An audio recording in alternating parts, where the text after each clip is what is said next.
Phrase inspirante The Focus. Ce livre de poche est un hommage à toutes ces femmes d'exception et à toi qui le liras. Simplement pour te rappeler qu'en tant que femme, tu es également exceptionnelle. Car chez The Focus, nous savons que toutes les femmes le sont. Plus d'une vingtaine de phrases inspirantes qui sont mises en action au quotidien par les femmes qui les ont prononcées. Si tu prends également conscience que tu es exceptionnelle et que tu acceptes ta façon incroyablement différente de l'être, alors oui, tu inspires d'autres femmes autour de toi. The Focus est le média qui valorise la femme dans son rôle de mère et de pro. Autant dire qu'il est fait pour toi, future maman, et pour la professionnelle que tu souhaites devenir. Alors, procure-toi vite le livre des phrases inspirantes The Focus pour 9,99 € en version papier et 6,99 € en version e-book. A tout de suite sur la boutique en ligne The Focus. Bonjour à toutes, bonjour à toutes nos auditrices, quelques auditeurs, on l'espère quand même. Bienvenue sur votre radio The Focus, 15h30, comme chaque dimanche maintenant depuis, on compte même plus les mois. Hein. Alors aujourd'hui, pour votre plus grand bonheur et le mien, bien sûr, on reçoit une femme d'exception qu'on avait déjà reçue il y a quelques mois, mais vous aurez le plaisir de la retrouver à nouveau. Mais avant ça, quand même, je vais me présenter. Vous ne savez même pas qui vous parle. C'est ça le problème. Je suis Joëlle Dagosseri et aujourd'hui, je suis toute seule. Mes co-animatrices m'ont abandonnée. Donc, je n'ai ni Linda, ni Perle. Mais on leur souhaite bien sûr un très bon dimanche et qu'elles nous écoutent. Donc, voilà, je suis seule et je reçois aujourd'hui Dominique Mbemba, que vous aviez déjà écouté il y a quelques temps parce qu'elle nous avait parlé d'un sujet quand même qui était grave, mais toujours avec le sourire et le dynamisme qu'elle a. C'était, je vous rappelle, je vous refais un petit peu parce que peut-être qu'il y a des personnes qui ne nous ont pas écouté ce jour-là, mais on parlait du burn-out, Dominique s'est reconvertie, voilà, on avait parlé de ses difficultés à traverser ça et puis surtout le rebond extraordinaire qu'elle a eu. Et elle nous avait prodigué ses conseils et offert son parcours très généreusement et avec le sourire. Et donc aujourd'hui, à travers ce parcours et cette émission, Dominique avait prononcé une phrase que nous on avait ensuite reprise, qui nous avait marqué fortement, et puis qu'on a repris dans notre livre The Focus, les phrases inspirantes que vous pouvez trouver sur notre site. N'hésitez pas à aller voir parce qu'on a justement compilé toutes les phrases des femmes qu'on a pu recevoir et ces phrases qui ont fait tilt dans notre tête et puis qui ont fait battre notre cœur et peut-être qui nous ont boosté. Et Dominique avait prononcé aussi une phrase que je vais vous révéler tout à l'heure. Mais quand même, je vais d'abord passer la parole à Dominique. Bonjour Dominique. Bonjour Joëlle. Bonjour tout le monde. Bonjour aux éditeurs, à l'audience, on va dire comme ça. J'ai pas l'habitude. Oui. À l'audience. T'as bien trouvé. Comme ça, on fait pas de discrimination. Tu sais, auditeur, auditrice, à l'audience. À l'audience, c'est l'effet Clubhouse, mais j'en parlerai plus tard. Ah, d'accord. Bienvenue Dominique. Est-ce que tu peux rapidement nous rappeler, nous faire ton portrait, nous rappeler ton parcours pour notre audience? Alors oui, je suis Dominique Mbemba, comme tu l'as dit. Je suis social media manager et community manager. La différence, c'est que dans le premier rôle, je mets en place des stratégies de communication digitale pour les entreprises et les marques.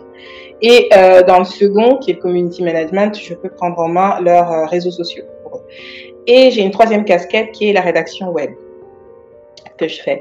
Et à côté, je suis également blogueuse puisque je tiens le blog Afroféminine, qui est un petit peu mon troisième enfant. D'accord, ok. Alors, merci Dominique.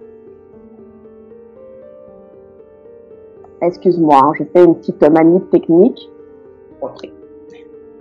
Si nos auditrices nous écoutent, qu'elles ne s'inquiètent pas.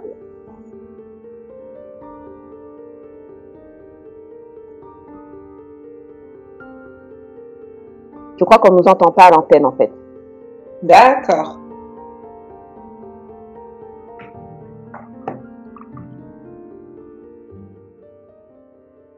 Ah, je crois qu'on nous entend maintenant.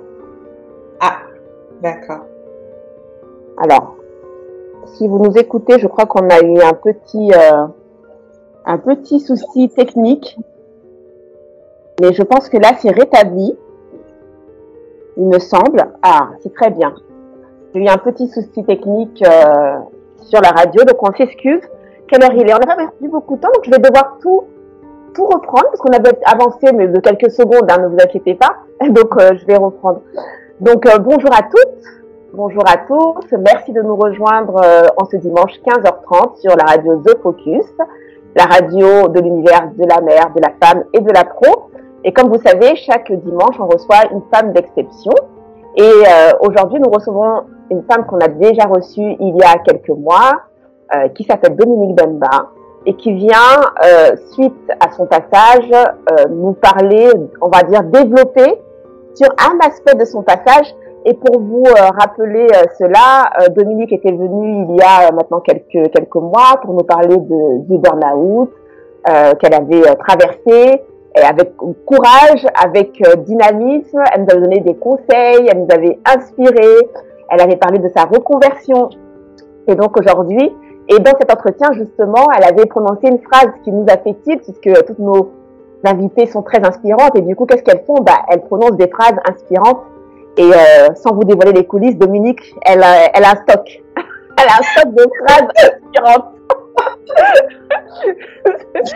Oui, on a donné 2-3 là hors antenne, mais bon, je vous les révélerai pas tout de suite parce qu'on va faire d'autres émissions avec.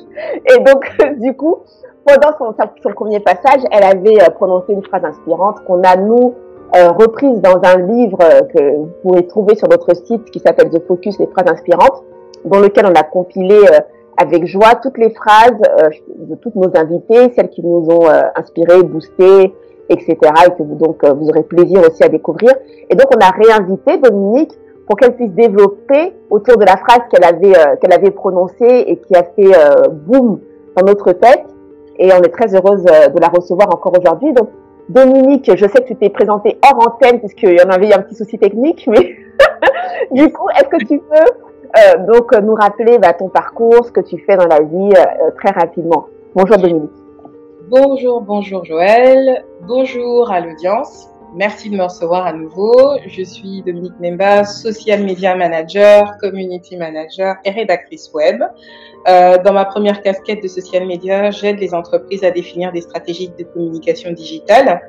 Et en tant que community manager, je peux reprendre en main la gestion de leurs réseaux sociaux. Et la rédaction web, comme l'indique son nom, j'écris pour les marques, pour leur blog, pour leur site. Voilà. En ce qui concerne mon parcours aujourd'hui, c'est vrai que je suis social media manager, mais je ne l'ai pas toujours été. J'ai été pendant longtemps dans le domaine financier. D'une manière générale, j'ai fait du crédit revolving, de la banque assurance, de la banque. Et c'est notamment dans ce dernier domaine que j'ai expérimenté le burn-out. Et le burn-out, j'emploie le verbe expérimenter parce que c'est une expérience, c'est une étape. C'est pas une finalité, mais c'est une étape et elle n'arrive pas à tout le monde. Ça peut arriver. On n'en est pas à l'abri, mais au moins si on est informé, et c'est vraiment pour ça que je vous remercie de m'avoir invité à en parler. On peut voir venir les signes. Il y a des signes qui ne mentent pas. Il y a des signes qui en disent long sur le fait qu'il faille s'arrêter, se poser les bonnes questions. Je sais pas si tu veux que je développe tout de suite, mais voilà. On va développer de toute façon. Et merci de nous rappeler parce que peut-être que certaines t'avaient écouté et puis d'autres qui nous prennent aujourd'hui n'ont pas pu écouter ton parcours. Mais on peut le retrouver sur la radio. Alors, si vous n'aviez pas pu écouter toute l'histoire de Dominique, vous pouvez le retrouver sur le site de la radio sans problème. Mais aujourd'hui, on aura l'occasion justement d'en reparler à travers la phrase que tu avais prononcée ce jour-là, en fait, qui nous avait quand même attrapé l'esprit. Ça avait une phrase qui était celle-là, que je révèle. Ouvrez les oreilles, ouvrez les guillemets. Le travail est fait pour l'homme et non le contraire. Et ensuite, j'avais enchaîné en disant travaille dans ce dans quoi tu t'épanouis au quotidien. Donc ça, c'était un peu comme une leçon que tu as appris, l'expérience justement difficile que tu as pu traverser. Et donc aujourd'hui, tout notre but, on va dire notre objectif, c'est de pouvoir développer autour de cette phrase et inspirer les auditrices pour qu'elle puisse en faire quelque chose d'elle ou qu'elle puisse en tout cas s'élever à travers la phrase que tu as prononcée. Donc moi, ce que je te propose, Dominique, déjà, est-ce que tu te rappelles de cette phrase ou est-ce que ça t'est sorti comme ça, l'inspiration est venue? Est-ce que tu te souviens d'avoir prononcé cette phrase déjà? En fait, pas vraiment. J'avais beaucoup parlé pendant l'émission. Je crois que c'était vraiment très naturel. Après, je me suis dit, oh là là, peut-être que j'ai trop parlé et tout. Parce que c'est vraiment un sujet qui me prend au trip et quand je commence, je m'arrête plus et j'en ai plein à dire. Mais, donc je me souvenais vraiment plus trop de la phrase. Je pense que je l'ai déjà prononcée en dehors parce que c'est vraiment quelque chose que j'ai tiré comme leçon de tout ça. Mais non, je m'en souvenais plus du tout. Quand j'ai vu le livre, je me suis dit, ah oui, j'ai dit ça. Mais je crois que c'est ce qu'on appelle l'inspiration, parce que l'inspiration, c'est quelque chose qui te vient comme ça. En général, c'est pas préparé, sinon c'est autre chose, je pense, que de l'inspiration. Donc, on peut dire que tu avais été vraiment inspirée ce jour-là, alors, si tu t'en souviens pas. Ah oui, j'étais inspirée, les filles. En fait, vous m'avez fait revivre quelque part le truc, et puis c'est bien parce que ça permet de se souvenir, de ne pas oublier. On vit tellement de choses, en fait, on a vite fait d'oublier, en fait, ce qu'on a traversé et d'oublier les leçons qu'on s'était promis de garder. Et on l'a vécu après le confinement. Pendant le confinement, tout le monde parlait d'authenticité, de retour à l'essentiel. On a entendu le président le dire, mais et même le président l'a dit. Mais quand les choses sont redevenues plus ou moins normales, combien d'entre nous nous sommes tenus à ce qu'on avait retenu, à ce qu'on avait appris? Combien d'entre nous avons vraiment changé nos façons de faire, notre façon de voir l'autre, notre rapport à l'autre, notre rapport au travail, notre rapport à ce qui est vraiment essentiel? Très peu d'entre nous, finalement, je pense. C'est peut-être peu, mais je pense qu'on a vite oublié. C'est vrai, complètement.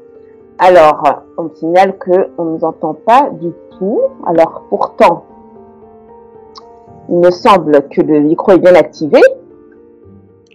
À mon niveau, moi, je t'entends. Ah, c'est Dominique. On ne t'entend pas, en fait. Ah, d'accord. Alors, je vais regarder si on n'a pas quelque chose qui n'est pas activé. À mon niveau, le micro est ouvert, déjà. Ton micro est ouvert puisque je t'entends très bien. Donc, comment ça se fait qu'on m'entend et qu'on ne puisse pas t'entendre? Alors, non, pourtant tout est bon.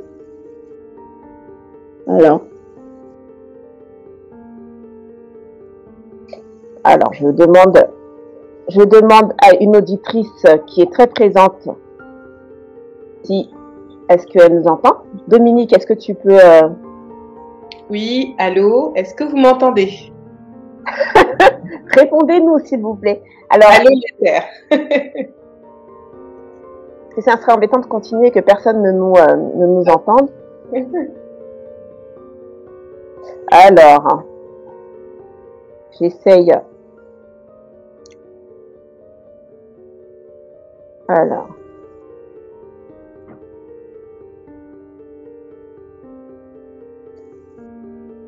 Je regarde un petit peu. J'ai en même temps, pour celles qui nous écoutent, j'ai notre co-animatrice Linda qui nous écoute et qui d'habitude gère la technique et là qui nous guide à distance un petit peu. Donc voilà, on est encore là, on est ensemble. Et en fait, moi, apparemment, on m'entend de manière un peu hachée et on n'entend pas du tout Dominique.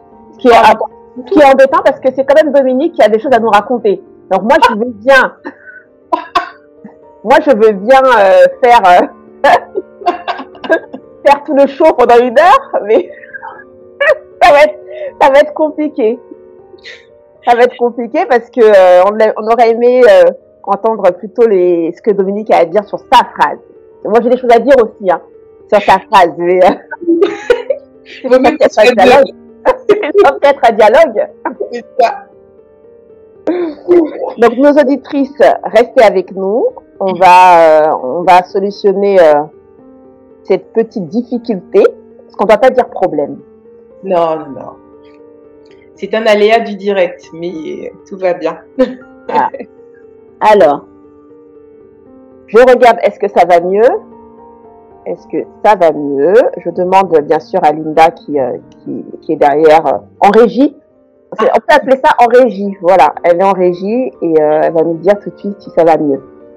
Tu veux que je parle, que je dise un mot? Ouais, voilà, bah c'est ça. Je veux bien que tu parles. Allô, est-ce que vous m'entendez? Est-ce que tout le monde m'entend? Ok. Bon, de toute façon, on va continuer. On va continuer. On a la vidéo de toute façon parce que nous, alors on rappelle à nos auditrices, celles qui m'entendent, que de toute façon, nous, on met le replay sur le site de la radio avec la vidéo. Donc, vous pourrez même voir le beau sourire de Dominique, ce qui sera génial en prime. Donc, vous aurez et l'histoire de Dominique et son sourire et son visage. Donc, si vous nous entendez pas très bien, voilà, on vous rassure, vous aurez accès au replay de l'émission sans problème. Donc, bah écoute, Dominique, je te propose qu'on continue sur ta phrase. Bon, elle me dit que c'est pareil, Linda, donc on va continuer. D'accord. Ok, je lui dis qu'on continue comme ça et qu'on va se retrouver en replay. Ok. Hop, voilà.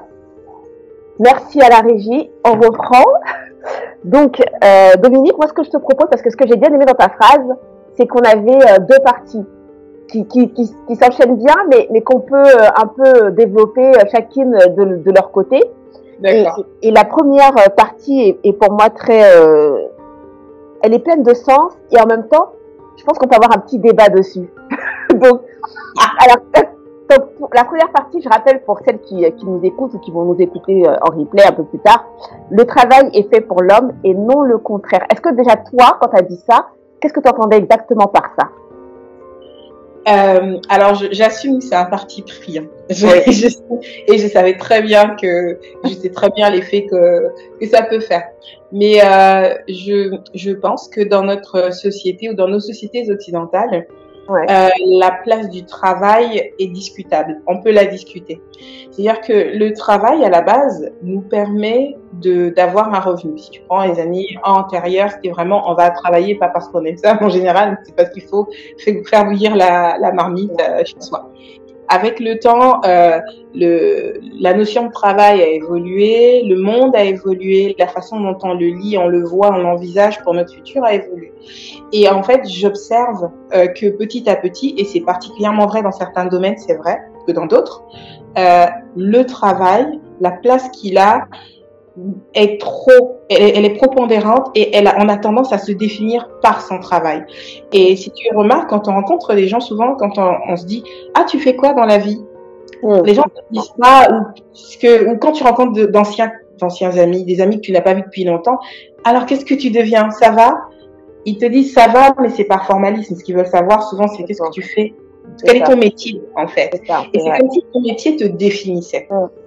Et tu as une certaine, et j'en parlais dans un post sur mon blog, et tu as presque, et moi je l'ai expérimenté aussi, hein, je m'en repens aujourd'hui, tu as une certaine fierté à dire, je sais pas, je suis directrice d'agence de banque, je suis responsable CEO, en plus c'est un mot que tout le monde aime aujourd'hui, CEO de ceci, CEO de cela.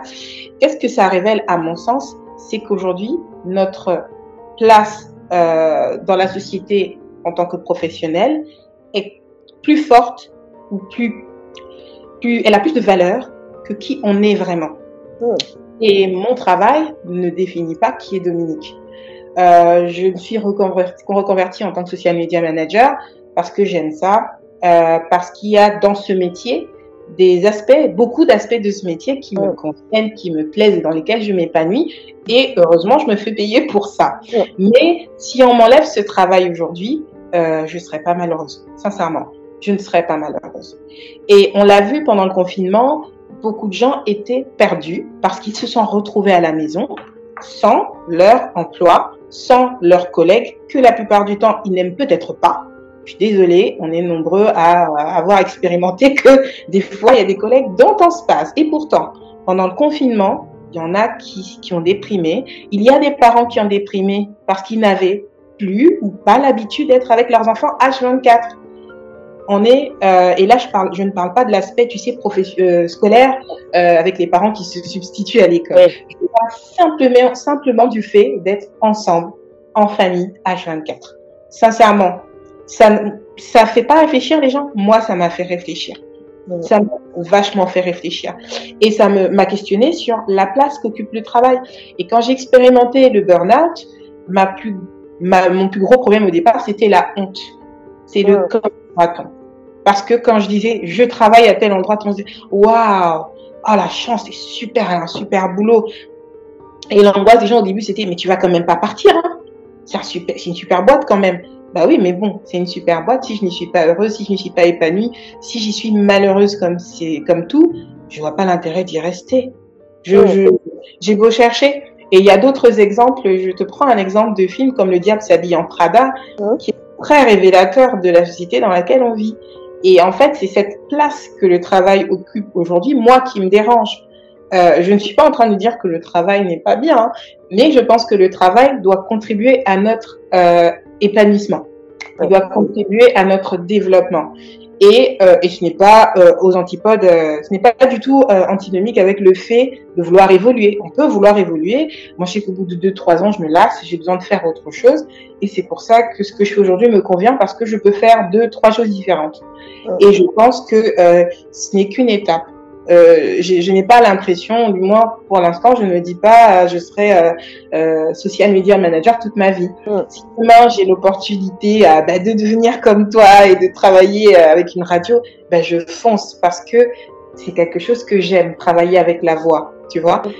Tu me laisses plein d'opportunités, et moi j'envisage en fait le post-burnout comme un nouveau départ. C'est autre chose qui s'est ouvert. Et cette liberté que j'ai par rapport à la place que je donne au travail dans ma vie, elle me permet d'être épanouie, moins emprisonnée. Si on reconfine demain, j'irai très très bien, hein. Moi, j'étais super contente d'avoir mes ados à la maison. C'est vrai qu'on se marche un peu sur les pieds par moment, mais franchement, il y a des gens qui sont morts, s'il vous plaît, quoi. Je veux dire, je suis heureuse d'être en vie, je suis heureuse d'être avec les miens. Donc voilà, c'est un peu ça que j'ai essayé d'exprimer quand je dis le travail est fait pour l'homme. En fait, le travail, il doit être à notre service. Et quand le travail devient notre maître, les travers de cela, à mon avis, c'est la mauvaise ambiance qu'on a au travail. Parce qu'on a cette envie de faire de l'excès de zèle qui nous pousse dans cette espèce de folie collective. J'appelle ça la folie collective. Je sais pas, après c'est discutable. Mais sincèrement, moi, mon travail ne me domine pas.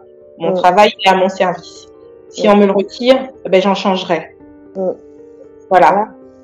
Mais non, mais je suis complètement d'accord avec ce que tu dis, surtout sur le fait qu'on se définit, bien, le travail est devenu quelque chose par lequel on se définit, presque quelque chose ça devient une échelle de valeur. C'est-à-dire, on se dit, tiens, celui-là, il est directrice de machin, alors directeur de machin, donc oui, il a plus de valeur que celui qui va faire le ménage dans les bureaux, etc.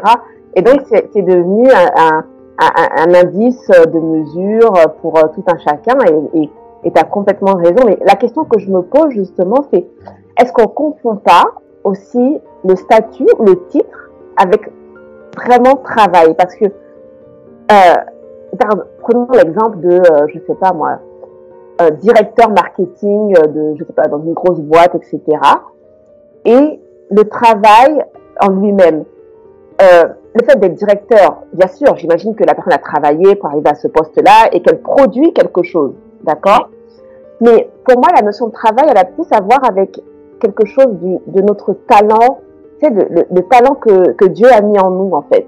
Tu vois, un peu. Et pas forcément le titre ou l'emploi qu'on occupe.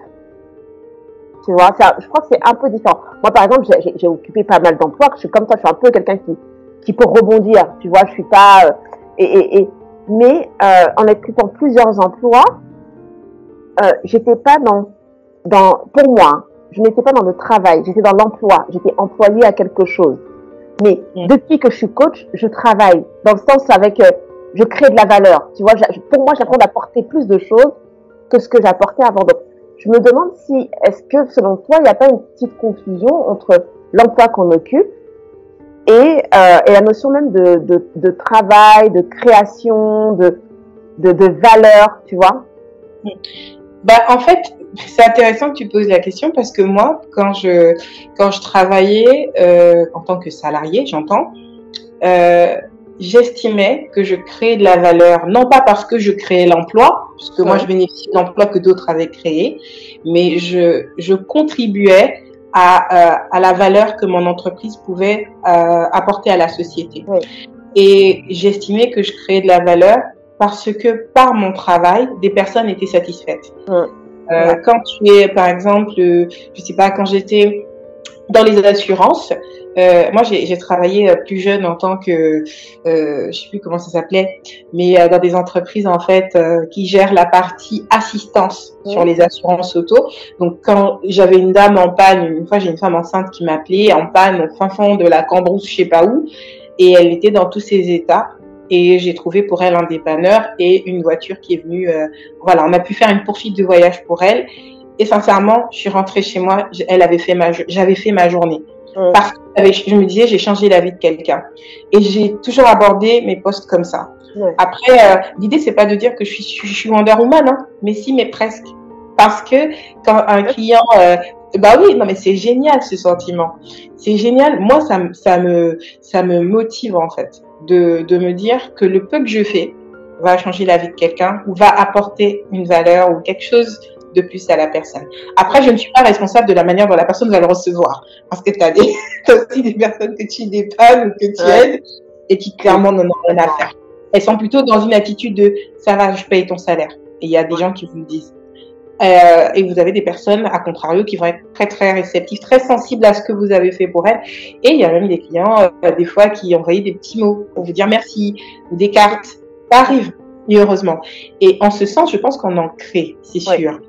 Mais là où je nuance peut-être un peu ton propos, mais je sais pas si c'est vraiment nuancer ton propos. C'est juste que on est attaché au titre. Et il y a un truc que j'ai lu et que je trouve très très vrai. On expliquait dans un article, je sais plus lequel, c'est qu'en France on a un problème qui s'appelle le présentéisme. Ah oui, complètement. Il y a des personnes, et vraiment en entreprise, qui sont très très actives, très agitées. Moi je trouve qu'elles sont très agitées, mais ça ne veut pas dire qu'elles travaillent beaucoup. C'est ça. Elles parlent énormément, elles gueulent très fort. Ça ne veut pas dire qu'elles travaillent beaucoup. Et je pense que toute la différence entre un bon et un mauvais manager, c'est d'être capable de déceler quel est le collaborateur qui travaille réellement, qui apporte vraiment quelque chose dans l'entreprise et fait vraiment ce pourquoi il est embauché et en plus apporte du fruit parce que c'est pas tout d'être embauché.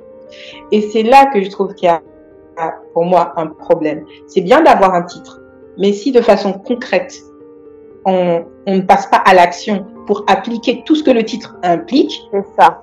Bah sincèrement, tu peux être CEO de tout ce que tu veux, mais moi j'ai vu des personnes être directrices, parfois directrices d'agence, et quand ils tournent le dos, on se dit il sert à rien. Le travail qu'il a fait là, on sait très bien que sur les collaborateurs qui l'ont abattu, il ne sait pas ci, il ne sait pas ça, il ne sait pas ci, il ne sait pas ça, parce que elles n'ont que le titre, et le titre impressionne. Et sincèrement, moi, les titres ne m'impressionnent plus, quoi. Vraiment. Ouais. C'est comme ça devient comme une coquille vide, en fait. Il y a le titre, mais à l'intérieur, la personne n'incarne pas le titre qu'elle a. Enfin, le travail qu'elle fournit ne correspond pas au titre, ou ne correspond plus au titre auquel elle est attachée. Donc, c'est vrai que, oui, dans ce cas-là, franchement, on en a vu, hein, donc vous, en entreprise, hein, les coquilles vides, on va pas faire plaisir aux gens qui nous écoutent, mais c'est vrai qu'il y en a plein.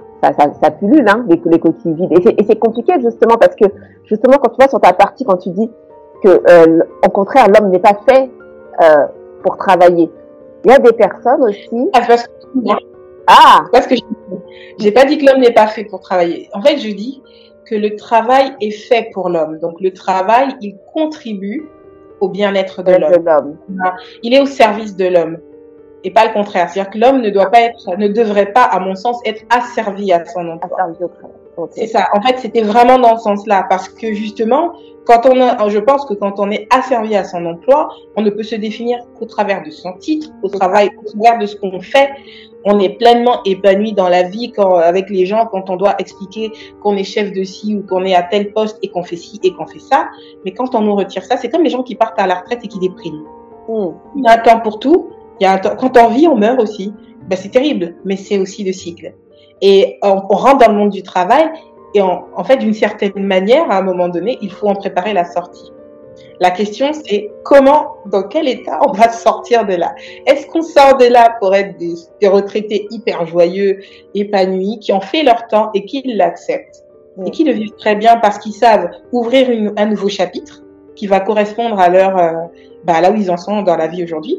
Ou est-ce qu'on va être des personnes tout le temps dans le regret, malheureuses, parce qu'elles s'identifiaient au travail et qu'aujourd'hui on leur a retiré ce travail, et à juste titre, parce que c'est l'heure de la retraite, et elles sont complètement perdues, tu vois. C'est un peu comme quand on voit les stars qui étaient en 73 très fraîches et qui aujourd'hui essayent d'avoir ton visage tout beau, tout lisse. Moi, je trouve ça inquiétant. Je trouve ça inquiétant. Moi, j'ai fêté mon anniversaire il y a 2 jours, je t'ai dit tout à l'heure, et j'ai mon neveu qui m'a dit « Alors ça va, madame, qu'est-ce que ça fait de vieillir ?»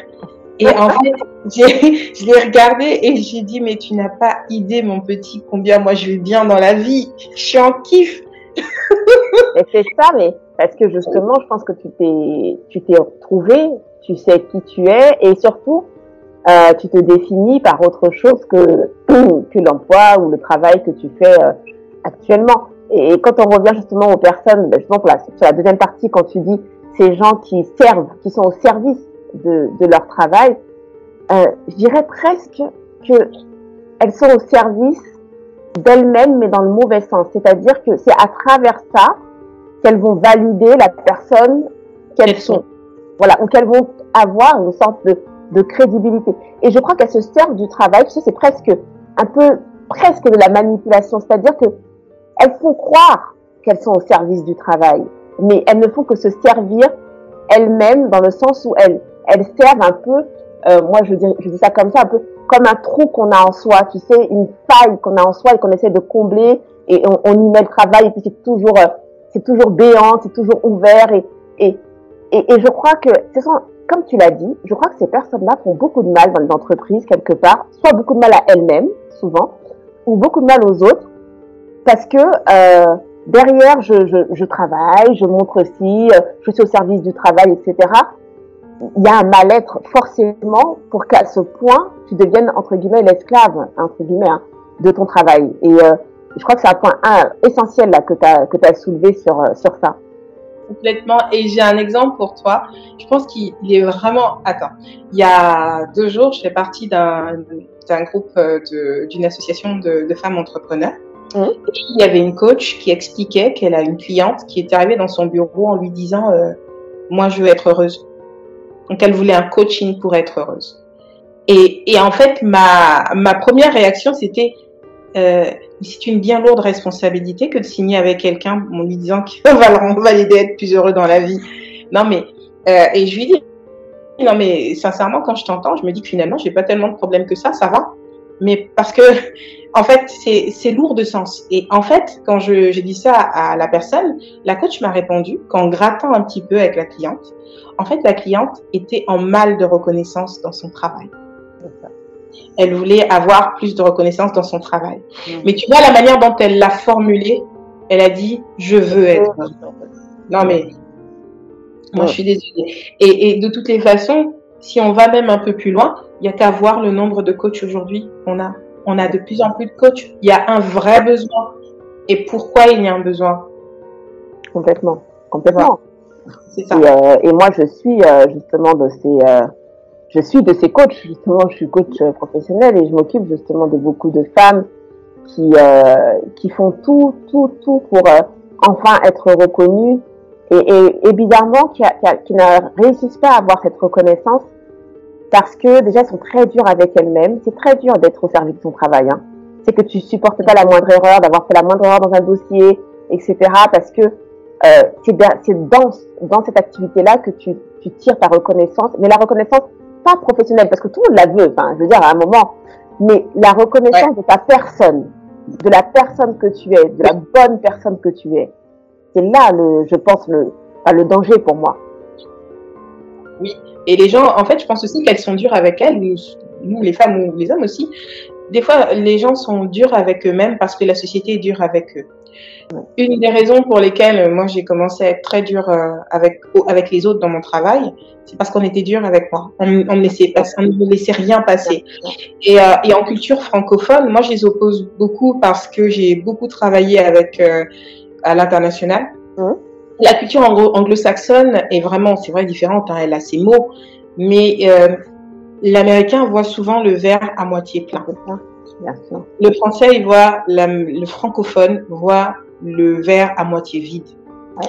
Donc, si vous faites un travail et qu'il manque certaines choses, ou alors vous montez une entreprise, vous lancez un projet, que vous vous plantez, il y a de fortes chances que votre manager en France vous dise « Purée, mais tu t'es trompé, mais tu aurais quand même pu faire ci, faire ça. » C'est ça.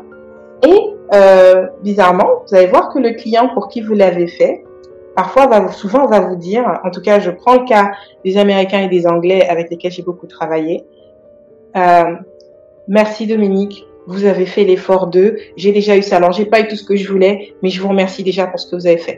Alors, oui, il y a des exceptions. Hein. Dans ce que je dis, oui, il y a des exceptions, il y a des mécontents partout, des éternels insatisfaits partout. Mais dans la culture anglophone, un échec, en fait, vous a appris. Vous avez fait un échec, vous avez appris, donc vous avez engrangé de l'expérience. En France, vous avez fait monter une entreprise, vous êtes planté, c'est la fin du monde, vous êtes un nul. Et ça vous condamne.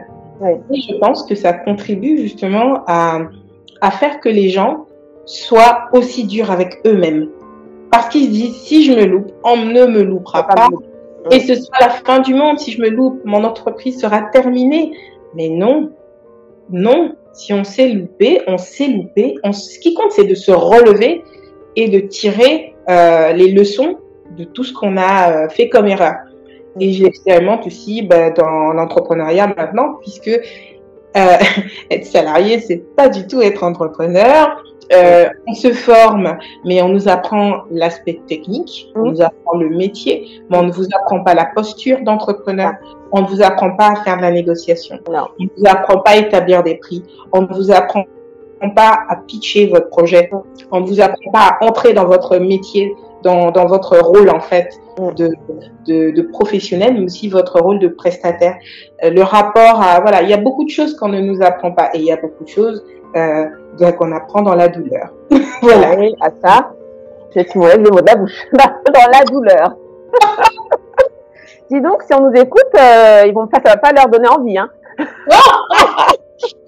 Non, mais c'est comme avoir un enfant. On a mal sur le coup, mais après, quand on voit son bébé, on est super content et on oublie tout ce qu'on a tout ce qu'on a vécu. Et c'est pareil, c'est aussi un peu ça, c'est qu'on est un peu dans un monde où tout, en fait, les gens veulent tout de suite. On veut que tout soit facile et que tout soit féerique.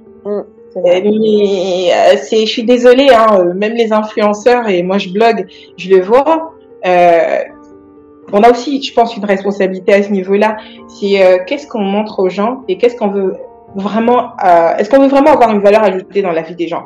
Et avoir une valeur ajoutée dans la vie des gens, c'est pas fondamentalement me mettre toujours en scène quand tout va bien avec une maison nickel chrome.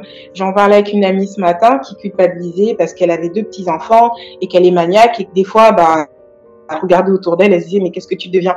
Et je lui dis écoute, tu es devenue maman et tu expérimentes que tu n'es plus toute seule. Tu expérimentes que tu ne contrôles plus tout. En fait, tout n'est plus sous contrôle et que tu vas devoir composer avec des tiers. Et composer avec des tiers, c'est trouver un nouvel équilibre. Si tu as 2 enfants, tu vas devoir trouver un équilibre à 4 si tu as un conjoint ou à 3 si tu es seule avec tes enfants. Et c'est un processus. Et il faut l'accepter, ce processus. Il peut prendre du temps, il peut être plus long chez certaines personnes, moins long chez d'autres, mais il faut accepter de passer par là, en fait. On peut tous, même moi aussi, je rêverais d'être chez les GG, mais pour en arriver là, Joëlle, elle a eu un parcours de vie, elle a gravi certaines étapes, elle a ses obstacles aussi. Donc nous, on voit la télé, on voit les plateaux, on voit le nom, etc. Mais très peu de personnes sont prêtes à porter la charge, du moins le côté émotionnel qui peut être parfois difficile, tu vois. Je sais que tu as tout dit, hein. En fait, je ne peux plus parler, tu as tout dit. Non, mais c'est complètement ça, et Et c'est vrai qu'on me voit souvent, comme tout le monde, la vitrine, hein, c'est la vitrine. Mais on voit pas le travail qui a été fait pour agencer cette vitrine, pour acheminer les produits au magasin, pour les fabriquer avant, enfin, trouver le fournisseur, enfin, et puis après, à la fin, on voit la vitrine, on dit, ah, c'est beau la vitrine. Bah oui, mais c'est beau, oui. Moi, je veux la vitrine, mais je veux pas porter les cartons. Ah non, surtout pas, j'ai pas envie de porter les cartons, mettre les étiquettes. Ah non, j'ai pas envie. Donc c'est vrai que c'est pour tout comme ça. Donc, et tu fais bien de le rappeler parce que c'est important et puis aussi, pour les personnes justement qui sont arrivées, les professionnels justement qui sont au travail et qui le subissent quelque part, qu'elles n'oublient pas aussi qu'elles ont un parcours parce que qu'elles sont pas arrivées là par hasard et que c'est pas la peine d'être aussi esclave et aussi au service du travail pour démontrer ta valeur. Si tu es là, c'est que déjà c'est toi qu'on a choisi, donc c'est que tu le mérites et puis tu as tout un parcours comme on parlait tout à l'heure justement des étiquettes du produit qui fait que hop, tu es en vitrine et donc te dis pas, oui, je suis en vitrine, mais il faut encore que je prouve que je dois être en vitrine. Non, si on t'a élu pour te mettre en vitrine, c'est que parmi tous les produits, on a dit non, c'est ce produit-là qui va aller en vitrine. Donc, c'est important parce que c'est important que justement le travail ne devienne pas tout d'un coup une charge telle que, dis donc, il faut que je prouve que si on m'a mis en vitrine, c'est que j'en vaux la peine. Mais c'est parce que tu en vaux la peine que tu es en vitrine. C'est le contraire. Oui. Savoure déjà. Oui, savoure la vitrine, les gens passent, te regardent, oh là là, c'est beau.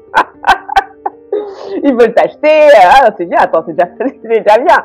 Non, c'est bien. Et alors, avant de passer à la deuxième partie, justement, sur l'épanouissement, d'aller travailler dans un domaine qui nous épanouit, etc., est-ce que tu as un petit conseil sur justement comment inverser cette tendance de ne pas ne pas être au service de son travail et plutôt que le travail soit justement à notre service? Un conseil, c'est une bien lourde responsabilité. C'est un travail de longue haleine, je sais, mais si tu avais, mettre un peu le pied à l'étrier.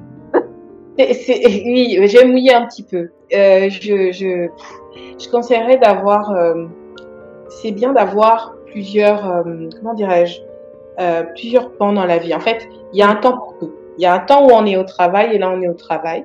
Et on a aussi une vie en dehors, on a une famille, du moins je l'espère, hein. Certaines n'en ont pas, mais peut-être qu'ils ont des amis. Il y a une vie en dehors du travail. Ça déjà, ça aide énormément parce que quand on a une vie en dehors du travail, quand on travaille trop et que ses amis ne nous voient pas, ils ne tardent pas à nous appeler, à nous dire mais t'es passé où? Viens, on va prendre un verre et autorisez-vous ces moments de coupure. Autorisez-vous ces moments de coupure. Le travail, c'est bien. Mais en fait, la vie, c'est un ensemble de choses qui, mises bout à bout, créent un équilibre. Et si il y a un domaine de notre vie qui occupe 90% de notre temps, je crois qu'il faut quand même se poser des questions et relativiser. Si vous avez des familles, prenez des jours off. Prenez des jours où vous allez prendre soin de vous. Prenez des jours où vous allez faire autre chose. Alors, c'est vrai que pour un entrepreneur, par exemple, c'est difficile parce que oui, il y a des dimanches et des samedis où je travaille. Mais moi j'ai appris à prendre des micro-moments. J'ai vraiment la culture du moment pour moi. J'aime ma famille, mais il y a vraiment des moments, il y a des choses que je ne fais que pour moi. Il y a des choses que je fais seule. Il y a des moments où je vais sortir avec mes amis. Il y a des moments où je vais me poser et leur dire là j'ai envie d'aller m'acheter ceci ou faire cela. Mais avoir des micro-moments pour soi, parce que c'est peut-être pas possible selon les secteurs d'activité de prendre des jours entiers off. Mais prenez des micro-moments. Favoriser les temps de qualité indépendamment du travail, par exemple. C'est ce que je conseillerais de faire. Et puis peut-être aussi ne pas hésiter à se demander de temps en temps quelle place occupe le travail dans notre vie. Et avoir cette introspection avec soi-même en regardant le temps qu'on y passe, en regardant dans quel état nous mettent certaines situations. Est-ce que quand on rentre du travail, il nous poursuit au point que à table on y pense, on va dormir, on se couche, on y pense, on se lève, on y pense. Posez-vous des questions. Quelle est la place que le travail occupe dans votre vie? Et je pense que ne fût-ce que de faire ça, c'est déjà un début. Pour le reste, faut voir les coachs. Allez, nous sommes très utiles pour ça, pour aller vers. Le coach va aider. Moi, c'est ce que je fais. J'aide à aller vers ce qu'on souhaite, Donc l'objectif, effectivement, il y a toute une démarche à faire, mais déjà, c'est vrai que le conseil que tu as donné, de faire un état des lieux sur la place qu'occupe le travail, c'est déjà en fait faire un travail de prise de conscience. Et sans la prise de conscience, c'est compliqué d'aller vers autre chose. Donc effectivement, ça aide en ce sens. Merci Dominique. Et donc cette phrase inspirante avait deux pans, parce qu'on a traité de la première, du travail en lui-même, etc. Mais dans la seconde partie, tu nous donnais un ordre là. Tu nous as dit. Je suis comme ça, moi. Non, t'as pas rigolé avec nous. Tu nous as dit travaille dans ce dans quoi tu t'épanouis au quotidien. Donc, tu nous dis d'aller faire ça. Et ça, c'est quand même, faut pas mentir, assez compliqué, on va dire. C'est pas que c'est compliqué, mais c'est pas aussi évident, on va dire. Et donc, qu'est-ce que déjà tu entendais par ça? C'est bien déjà de faire une petite définition de ce que tu as voulu dire par là avant de pouvoir enchaîner sur la suite. Alors, oui, c'est difficile à faire, je suis d'accord. Tous les métiers ne nourrissent pas leur homme, c'est vrai. Donc, faut pas rêver, hein. J'aime chanter, mais de là à ce que je devienne Céline Dion, c'est ça. Ah oui. Voilà, ou Toni Braxton, je préfère. Mais ce que je voulais dire, c'est que il y a une phrase qui dit que quand on travaille dans ce qui nous passionne, on a l'impression qu'on ne travaille pas, on va pas passer le temps. Je sais plus comment elle est formulée. Ouais. C'était un peu ça l'idée. Tu vois, j'observe en discutant avec pas mal d'ados ou même de jeunes adultes qui sont en terminale, qui rentrent en fac, etc., que beaucoup de jeunes arrivent en terminale et savent pas ce qu'ils veulent faire de leur vie. Bon, ok, ils sont très jeunes. Et souvent, ils vont à la fac. Ils savent toujours pas ce qu'ils veulent faire de leur vie. Et ce qui se passe, et ça m'est arrivé, c'est qu'on finit par prendre une filière par dépit. Et on enchaîne beaucoup de choses par dépit. Alors, certaines personnes retombent sur leurs pieds et finissent par faire vraiment ce qu'elles veulent, mais c'est pas le cas de tout le monde. Et je trouve que c'est intéressant de se demander, même très tôt, ce qu'on veut faire de sa vie. Cet après-midi, j'ai demandé à mon fils, il a 13 ans, il m'a dit clairement, je t'avoue que je sais pas trop, j'aime bien les enfants, j'ai un bon feeling avec eux, mais je suis pas sûre de vouloir en faire mon métier. Je dis oui, effectivement, c'est pas... Il y a une différence entre aimer jouer avec eux de temps en temps quand ils nous rendent visite et s'en occuper H24. Ah oui. Voilà, donc là, je suis vraiment partie, et tu vois, là, je parle vraiment des jeunes. Mais je pense que même quand on a un âge mûr, c'est bien de se demander ce qu'on veut vraiment, ce qui nous épanouit. Et de voir si il n'y a pas moyen, soit de se former, soit de se réorienter ou de se reconvertir dans un domaine qui nous plaît, parce que c'est vrai que, enfin, je pense que quand on est dans un domaine qui nous plaît, les choses coulent un peu plus d'elles-mêmes, on prend plus de plaisir à faire les choses, et quand on prend du plaisir à faire les choses, on s'épanouit dedans, ça porte du fruit généralement. Après, j'ai lu un article il y a quelques temps, mais j'ai oublié le terme malheureusement, qui explique qu'on peut aussi, il y a des personnes, et je l'ai fait, qui ont pris l'habitude de trouver dans leurs tâches classiques qui ne leur plaisent pas tant que ça, elles y ont intégré des aspects positifs. Par exemple, tu as une femme qui est soignante dans un hôpital, qui en plus de ses prérogatives d'être soignante, va prendre la peine d'apporter un petit thé à son patient de temps en temps parce qu'elle sait qu'elle aime le thé au citron, tu vois. Elle y met quelque chose qui lui fait plaisir, même si elle ne gagne pas des 1000 et des 100 avec, mais ça lui fait plaisir et elle voit qu'elle fait plaisir à son client. Et ça fait sa journée. Et donc, tu as des gens comme ça qui trouvent des petits plus, ils ajoutent des petits plus pour faire de leur travail un moment agréable. Mais pour certaines personnes, ça ne suffit pas. Parce que moi, ça ne me suffisait plus, j'ai fini en burn-out. Donc, c'est bien de se demander qu'est-ce qui nous est, dans quoi on pense s'épanouir, et voir si on peut, bien sûr, pourquoi pas travailler dedans. Il y a aussi des personnes qui s'épanouissent pas fondamentalement dans leur travail séculier, mais qui, à côté, ont d'autres activités dans lesquelles ils s'épanouissent, et parce qu'ils s'épanouissent à côté, tu vois, ça équilibre ce mal-être qu'ils ont au travail. Parce que ils ne mettent pas tous leurs œufs dans le même panier. Ils disent, ça, c'est pour payer mes factures, mais ce que j'ai vraiment, voilà. Donc le week-end, je vais prendre ma dose de plaisir avec tel emploi, ou le soir, 2-3 fois par soir, quand j'ai un deuxième emploi, là, je m'épanouis vraiment.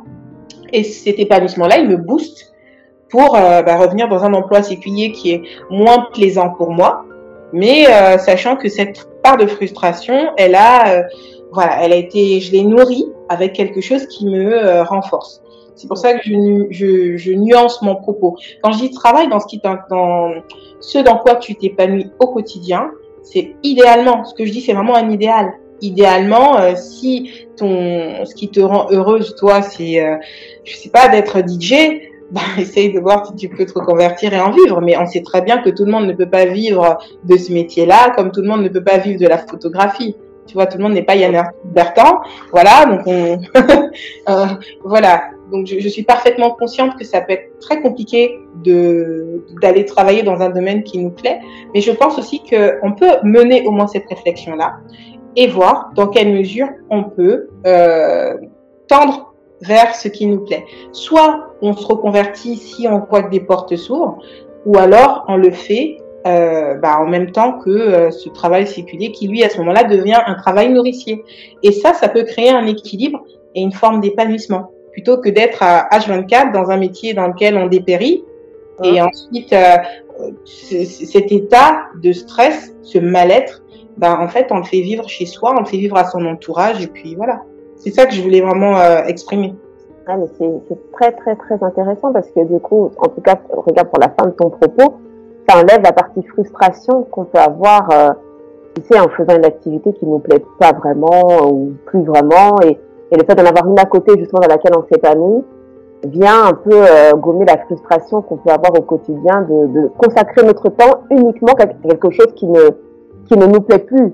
Donc, c'est très important, et moi, ça me fait penser, quand tu as dit justement de pouvoir mettre des touches, l'exemple de l'aide-soignante, pour moi, c'est vraiment un super exemple, parce que le fait de mettre une touche de ce qu'on aime faire dans un travail peut-être qu'on peut trouver, moi je dis ça au hasard, et je trouve pas que c'est ça, mais si on le trouvait par exemple ingrat, ou alors on est fatigué de faire ça, etc., ça fait des années qu'on fait la même chose, mais de mettre une touche de ce qu'on aime être, de la personne qu'on est, parce que une aide-soignante qui fait attention à ramener toujours ce thé au citron au lieu de prendre n'importe quel thé qu'elle trouve, et elle se dit non, ce patient-là c'est le thé au citron, celui-là c'est le thé à la pêche, celui-là, elle met de sa personne dedans, et je crois, il y a un secret que je peux, si je peux me permettre d'ajouter à ce que tu as dit, mais il y a un secret pour justement aller vers une activité épanouissante au quotidien, c'est de travailler, et c'est vrai le mot travail, j'adore, parce que dans le mot travail, il y a vraiment l'idée d'effort et d'engagement. Et donc, c'est de travailler à faire ce qu'on aime le plus au quotidien. Et l'aide-soignante, elle fait ce qu'elle aime le plus, pas en termes d'activité d'aide-soignante, mais ce qu'elle aime, c'est s'occuper des gens. Et elle le met dans son quotidien d'aide-soignante, qui peut être un peu difficile pour elle, mais elle travaille en tout cas, dans le sens où elle fait attention que ce patient-là, c'est tel thé, que celui-là, elle travaille tous les jours à mettre ce qu'elle est dans son travail, et je crois que c'est ce qui va lui permettre d'arriver un jour, peut-être, on ne sait jamais, à avoir carrément une activité où elle se dit, mais non, mais moi j'aime tellement prendre soin des autres, en étant aide-soignante, j'ai pas le temps, ça court, j'ai 15 patients par là, peut-être que je devrais ouvrir un truc pour moi-même où je pourrais vraiment faire que ça, vraiment prendre soin, ou recevoir des gens, une maison d'hôte, un salon de thé, j'en sais rien. Et ça, c'est très, très inspirant ce que tu viens de dire, de mettre cette touche-là. C'est hyper important. Et grâce à ça, tu as élargi cette phrase que je vous disais, mais dis donc, Dominique, elle rigole pas avec nous, hein. Elle nous dit comme ça, va travailler. C'est ça, là, je mets la forme, c'est mon côté maternel. Trouve quelque chose qui te plaît. Et si tu ne peux pas forcément en vivre, trouve du temps, consacre-y du temps, ça te donne de l'équilibre.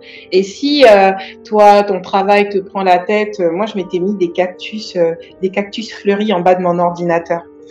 Et ils étaient tout petits, c'est bête, hein, tu sais. J'ai acheté, et quand j'arrivais devant mon poste de travail, quand je regardais mes petits cactus, j'étais heureuse. Je regardais mes petits cactus, j'étais heureuse. Oui, mais ça tient à peu de choses. Et puis, quand dans la journée, j'avais un client qui m'écrivait, mais super, merci beaucoup Dominique, grâce à vous, j'ai reçu ma carte, j'ai pu partir en voyage à Abu Dhabi ou je sais pas. Je savais pas les moyens d'y aller, mais j'étais heureuse parce que je me disais, en fait, le travail que je fais a changé, ou du moins a apporté quelque chose de plus à la vie de ce monsieur. Et en fait, moi, j'ai besoin de sens. mais c'est comme ça que moi, tu vois, je fonctionne. C'est vraiment une question de fonctionnement personnel. Moi, j'ai besoin de mettre du sens dans ce que je fais. Et donc, c'est plus facile. Mais même aujourd'hui, en tant que social media, je choisis les projets. J'ai besoin de clients, hein.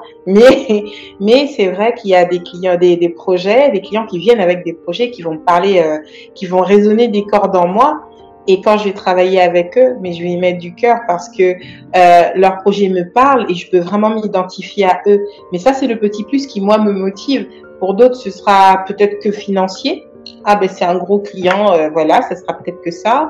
Même si ça compte, hein, faut pas se mentir. Mais il faut vraiment, c'est bien de trouver des petites choses comme ça auxquelles on peut se raccrocher. Parce que c'est très rare, en fait, d'avoir une vie, tu sais, lisse et parfaite, contrairement à ce qu'on croit. C'est très très rare. Je lisais un article hier qui disait, un média hier qui avait diffusé qu'Akon, le rappeur, avait dit une phrase, je crois dans laquelle il dit qu'il était bien plus heureux quand il était pauvre. Et qu'il avait plein de problèmes depuis qu'il était riche. Alors bon, évidemment, les commentaires étaient, il a quand même donné son argent, hein, qu'il nous le donne, ok.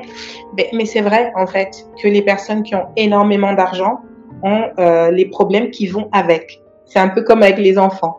Petit enfant, petit problème. Grand enfant, grand problème. Voilà. C'est vrai. Et oh là là. Et donc, moi, je suis pas pressée qu'elle grandisse, la mienne, hein. Parce qu'il dit ça, petit enfant, petit problème. Je suis pas super poussée, hein. Donc, elle a que 11 ans, ça va, j'ai un peu de temps, mais les problèmes commencent à arriver. Mais en plus, il n'y en a pas forcément, elle vaut ce qu'elle vaut, cette phrase. Non, mais c'est vrai. Moi, j'étais une enfant sage, ça allait. Il n'y avait pas les réseaux sociaux comme aujourd'hui. Mais il faut prier, justement. Je prie pour qu'elle soit comme moi. J'étais plutôt une enfant sage. Je ne me posais pas de soucis. Donc, il n'y a pas de raison que Dieu m'envoie autre chose. Enfin. Voilà.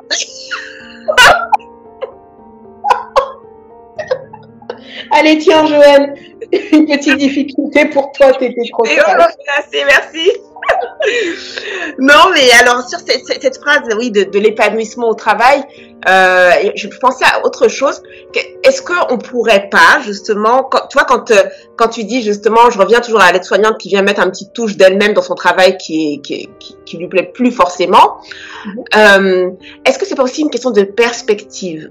Tu vois, si par exemple on ne peut pas tout de suite aller vers l'activité qu'on souhaite, qui va nous occuper la majeure partie de notre temps, est-ce qu'on pourrait pas refaire, comme tu as dit sur le premier, un petit travail, un état des lieux du travail qu'on fait là tous les jours, et regarder quand même quel est cet aspect de notre travail qui nous plaît le plus. Peut-être des fois c'est quelque chose de très minime, hein. Quelquefois pour d'autres c'est juste décrocher le téléphone et parler avec les clients, et puis tout le reste ça les saoule. Mais quel est ce travail qui nous plaît le plus? Et est-ce que ça pourrait pas aider, alors je sais pas dans quelle mesure, mais est-ce que ça pourrait pas aider pendant un petit temps à redonner du sens à cet emploi qu'on occupe tous les jours et pour lequel maintenant on ne voit que ce qui ne va plus, ce qui nous saoule, etc. Et on oublie que dedans quand même il y a un truc, tu vois, il y a un truc, là, la règle du 1%, moi. Je dis ça à mes clientes souvent. Je dis on va chercher le 1% parce que c'est important qu'on fasse grandir ce 1% là. C'est-à-dire que pour nous, ils deviennent grands à nos yeux. Et je me dis que peut-être ça pourrait être un moyen d'aller vers un épanouissement au quotidien. Je sais pas ce que t'en penses, toi. Non, je suis complètement d'accord. En fait, en plus, j'avais dit tout à l'heure, mais c'est un peu comme pour la première partie de la phrase. Tout est une question de perspective. Le seul souci, c'est que quand tout va mal, tu vois, et que ça fait effet boule de neige dans notre tête, on a du mal à voir le 1%. Et c'est pour ça qu'il faut rapidement, je pense, régulièrement prendre des temps où on s'arrête. Et on fait un état des lieux sur où on en est. C'est ça. Et c'est valable pour le travail, mais c'est valable aussi pour la vie, c'est valable pour le couple, c'est valable pour les enfants. Ouais. Je sais pas si tu as vu, mais pendant le confinement, les gens ont eu l'opportunité, moi j'ai eu l'opportunité, en tout cas moi, de passer plus de temps avec mes enfants et j'ai découvert des tonnes de choses que je n'avais pas vues avant. Ça passe par certains aspects de leur caractère, certaines choses qu'ils pensent, même certains camarades en fait, certaines relations, etc. Et je trouvais que c'était une super occasion de remettre les pendules à l'heure ou de refaire connaissance. Parce que finalement, bah ouais, parce que finalement, en fait, on évolue. Tu prends un poste, tu as un état d'esprit particulier. Au bout d'un an ou deux, à force de vivre diverses expériences ou de grandir sur ton poste, bah, ton état d'esprit évolue et tu veux plus forcément la même chose. Et avec nos enfants, c'est tout à fait pareil. En fait, nous, on les voit avec notre regard de parents, etc., toujours comme nos petites choses. En fait, ils nous appartiennent sans nous appartenir. Parce que ils ont un environnement auquel on n'a pas accès quand ils sont à l'école, les camarades, etc. Tu peux mettre toutes les barrières que tu veux. Il y a une partie à laquelle tu n'accéderas pas. Et pour moi, le confinement, c'était une super occasion de prendre le temps de parler avec eux, d'échanger beaucoup avec eux, comprendre où ils en sont psychologiquement, en tant qu'ado, etc. Mais c'est pareil pour le travail. Je pense que pour le travail, c'est bien de prendre le temps, de se fixer une espèce de, pas de deadline, mais de se dire, moi je me dis, tous les, 2-3 ans, de toute façon, moi je me pose toujours la question. Je me pose tout le temps des questions. Mais oui, c'est important. À force, donc je me pose régulièrement. Mais si vous n'avez pas envie de cogiter ou ce n'est pas dans votre personnalité, ben fixez-vous des temps comme ça. Au bout de 2-3 ans, je fais un point. Qu'est-ce que je veux aujourd'hui? Ok. Avant, je voulais ça. Aujourd'hui, est-ce que c'est toujours ce que je veux? Est-ce que j'en ai vraiment envie? Qu'est-ce qu'il faut que je fasse pour arriver à tel autre point? Et quand on fait ces petits points-là, effectivement, on peut en profiter pour regarder quels sont ces 1%. Où est-ce qu'il est le 1%, tu sais? Et est-ce qu'il y est toujours? Parce que peut-être qu'il a sauté le 1% depuis, tu sais. Et je dis, tu fais au moins ça. Et si tu as l'honnêteté, parce qu'il faut être honnête aussi envers soi-même. Et c'est pas toujours si facile. Je pense que c'est aussi compliqué d'être vraiment honnête avec soi, en fait. Et il faut être honnête avec soi. Eh bien, ça, j'ai envie de dire que c'est le plus difficile, mais c'est le début du bonheur. Ah, c'est vrai. Non, vraiment, c'est vraiment le début du bonheur d'être honnête avec soi, parce que effectivement, des fois, ça pique un petit peu, hein, parce qu'on se dit, ouais, là, j'ai pas été au top sur ce point-là, là, j'ai été un peu défaillante, et puis là, c'est génial, j'ai bien fait, mais c'est le début d'un nouveau chemin. Parce que c'est le début de la lucidité, de la clarté. Ah non, c'est vraiment, pour moi en tout cas, c'est vraiment le travail à faire. Et c'est vrai, tu l'as dit 2 fois, même plusieurs fois, que ce soit dans la première partie de ta phrase inspirante, la deuxième partie, c'est la prise de conscience, l'état des lieux, tu vois. Et ça, on peut pas aller quelque part sans ce début là. C'est pas possible. Sinon, c'est comme le GPS. Quand tu regardes les grandes histoires, on adore les success stories, c'est très à la mode et tout, mais les success stories, elles ont commencé dans des garages, elles ont commencé avec des huissiers dans le dos, elles ont commencé avec beaucoup de pression, avec du doute, avec le rejet, avec l'incompréhension de l'entourage, souvent. J'en reviens à la maternité, c'est fabuleux. Tu peux pas casser des œufs, faire une omelette sans casser des œufs. Non. Et je redis souvent, on aime le tout de suite, et moi la première, hein, c'est notre génération qui est comme ça, on veut tout facilement. Et les influenceurs nous font croire que, voilà, etc. Mais non, en fait, on travaille derrière. Ouais. Même l'influenceur qui a du succès, il s'arrache les cheveux pour réfléchir à ce qu'il va faire. Tout ce qu'il fait, la plupart du temps, il réfléchit. Il faut pas se tromper sur ça. Et c'est pareil, donc pour notre bonheur, bah oui, ça va piquer de se regarder en face. Mais une fois que j'ai fait le point, et moi j'ai vraiment fait, j'ai repéré un certain nombre de choses que je n'avais pas faites, des attitudes que je n'aurais pas dû avoir, etc. Et ce qui compte, finalement, c'est pas tellement la douleur. Ce qui compte, c'est qu'après, le passage douloureux, là, on soit plus intelligent, plus armé, plus sage, peut-être plus mature dans notre façon d'envisager les choses. C'est peut-être une question de maturité, j'en sais rien, j'ai pas la réponse. Mais moi, je le prends plus comme une question de maturité. Et les gens les plus heureux sont même pas les plus riches ou les plus... Voilà, les gens les plus heureux, ce sont les gens qui ont cette sagesse de s'arrêter, de se poser les bonnes questions pour savoir comment continuer. Ouais, c'est vrai. Les gens les plus heureux sont... Ah non, tu vois, il y a encore une phrase. Non, mais je vous avais dit en début d'émission c'était un stock de phrases.